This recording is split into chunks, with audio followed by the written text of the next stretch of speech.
साल 2026 के आगाज पर अवाम के लिए खुशखबरी। पेट्रोलियम मसनूआत की कीमतों में कमी। महकमे ट्रांसपोर्ट पंजाब ने बैनुल अज़लाई बस किराए कम कर दिए। हुकूमत की जानिब से पेट्रोलियम मसनूआत में कमी के ऐलान के बावजूद अवाम को मुकम्मल रिलीफ नहीं मिल सका है। लाहौर लारी अड्डे पर ट्रांसपोर्टर्स के मनमाने किराए बरकरार हैं। मज़ीद बता रहे हैं अब्दुर्रहमान।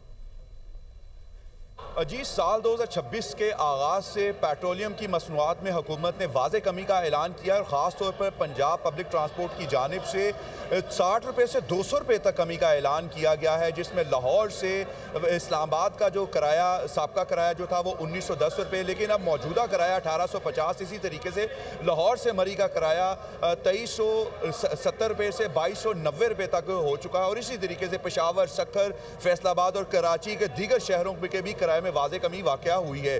लेकिन इस वक्त हमारे साथ मुसाफिर मौजूद हैं, हम इनसे जानते हैं। जी बताइएगा कि आप लाहौर से किस जगह का सफ़र कर रहे हैं और पहले किराया क्या था और अब किराया क्या है? मैं लाहौर से सादकाबाद का सफ़र कर रहा हूँ।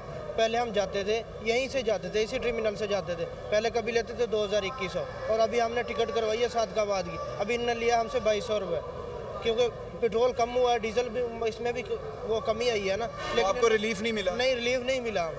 जी बिल्कुल। इस समय मैं लाहौर लारी अड्डा पर मौजूद हूँ, जहाँ मुसाफिरों के गिले शिकवे जारी हैं। हुकूमत की जानिब से ख़ास तौर पर पंजाब ट्रांसपोर्ट हुकूमत की जानिब से जो है वो किराए में कमी का ऐलान तो कर दिया गया है, मगर मुसाफिरों के गिले शिकवे अभी तक वैसी है। किसी किस्म की कोई कमी का यहाँ अभी तक अवामी सतह के ऊपर कोई असरात मुरतब नहीं हुए हैं। जी।